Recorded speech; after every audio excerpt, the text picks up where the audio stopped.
بے وفا یا پھر بدذات؟ خانم بیگم نے انتہائی غصے سے کہا، البتہ لہجے میں کہیں حیثیت کھلی تھی۔ بس۔ وہ دایاں ہاتھ اٹھا کر دھارا تھا۔ خیام ننا کی دھار گاؤں کے کچے پکے راستے پر بھی گونج کر رہ گئی تھی۔ جھکی گردن ایک دم اٹھی تھی، آنکھوں میں سرخی پھیر گئی۔ آپ جا سکتی ہیں، خیام ننا نے کہا اور ڈرائیور کو اشارہ کیا۔ ڈرائیور نے گاڑی پکی سڑک سے کچے راستے پر اتار لی۔ سڑک چھوٹی تھی، ایک وقت میں ایک ہی گاڑی گزر سکتی تھی، اور خیام ننا نے پہلے اسے گزرنے کے لیے راستہ دے دیا تھا۔ یہ مین روڈ تھا، اس سے آگے دو راستے نکلتے تھے، ایک ملکوں کے گاؤں کی طرف تو دوسرا راجپوتوں کے گاؤں کی طرف۔ دونوں خاندانوں کا تعلق سیاست سے تھا، دونوں میں برسوں سے دشمنی چلی آ رہی تھی۔ وجہ جانے کیا تھی، مگر ابھی دشمنی ان کی دوسری پیڑھی سے گزر کر تیسری میں منتقل ہونے جا رہی تھی۔ کہیں کسی روز یوں بھی ہوتا، ہماری حالت تمہاری ہوتی، جو رات ہم نے گزاری مر کے، وہ رات تم نے گزاری ہوتی۔ خانم بیگم نے لہجے میں پھیلے درد کو سمیٹتے ہوئے کہا اور واپس پلٹ گئی۔ خیام ننا کا جھکا سر مزید جھک گیا تھا۔ وہ اپنی گاڑی میں بیٹھ کر وہاں سے گزر چکی تھی، جبکہ خیام ننا کا ذہن خانم بیگم کے کہے گئے لفظ میں اٹک گیا تھا۔ ایس پی صاحب، سمجھنے کی کوشش کریں، ہم امن ملک پر یوں ہاتھ نہیں ڈال سکتے جب تک ہمارے پاس کوئی ٹھوس ثبوت نہ ہو، کمشنر نے اپنے سامنے بیٹھے اپنے سب سے چہیتے آفیسر سے کہا۔ پر سر، اس پر قتل کا مقدمہ ہے، میں اسے کسی حال میں نہیں چھوڑ سکتا۔ وہ شدید غصے میں تھا۔ رانا صاحب، میں جانتا ہوں، لیکن ایک وزیر اعلیٰ کے پوتے پر ہاتھ ڈالنا، اسے گرفتار کرنا اتنا آسان نہیں ہے، کمشنر نے اب کی بار سے پیار سے سمجھایا۔ سر، اس کے جرائم میں دن بدن اضافہ ہوتا جا رہا ہے، اور یہ مجھے برداشت نہیں ہے۔ جانتا ہوں، لیکن ہم قانون کو اپنے ہاتھ میں نہیں لے سکتے۔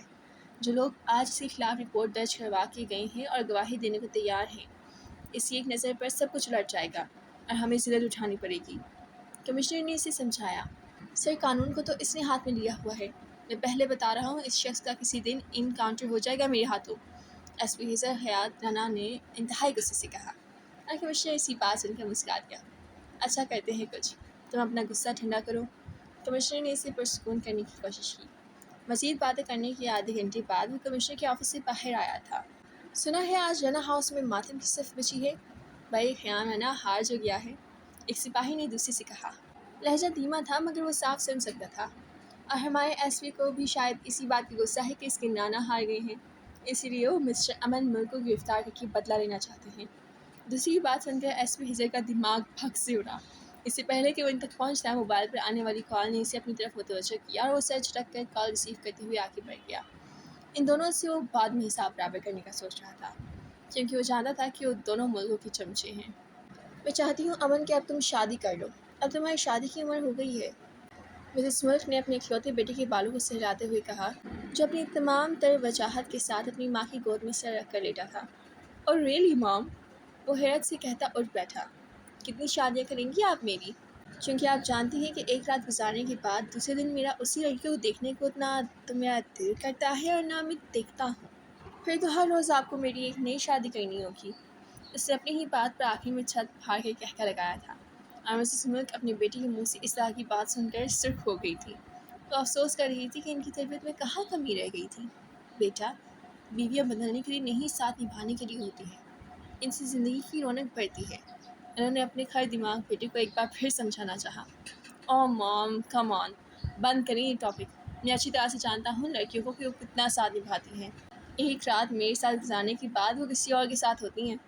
اور مسز ملک میں اپنے بیٹے کے منہ سے اس طرح کی باتیں سننے کی مزید ہمت نہیں تھی۔ وہ بنا کچھ کہے آرام سے اٹھ کر اسی کمرے سے چلی گئیں۔ امن ملک کو باہر جائے، شاید وہ لڑکی ابھی بنی ہی نہیں، اور امن ملک لڑکیوں کو اپنی جوتی کی نوک پر رکھتا ہے۔ اس نے سگریٹ جلا کر دعا فضا میں اچھالتے ہوئے کہا، خان! پورے رعب سے خان کو پکارا گیا۔ جی چھوٹے مالک! خان کسی بودل کی جن کی طرح حاضر ہوا۔ ڈرنک بناؤ، اس نے خان کی طرف بنا دیکھے کہا، اور موبائل نکال کر اس پر انگلیاں چلانے لگا۔ یہاں پہ کرتے ہیں ہناوی ناول کی فرسٹ ایپیسوڈ ختم۔ آئی ہوپ کہ آپ لوگوں کو پسند آئی ہوگی، اور اگر مجھے لائکس یا ویوز نظر نہیں آئے تو میں اس کی دوسری ایپیسوڈ بالکل بھی نہیں ڈالوں گی، کیونکہ میں نہیں چاہتی کہ میں اتنی زیادہ محنت کروں اور کوئی پھر سنے بھی نہ، اور جو سنیں وہ لائک بھی نہ کریں۔ ٹیک کیئر، اللہ حافظ۔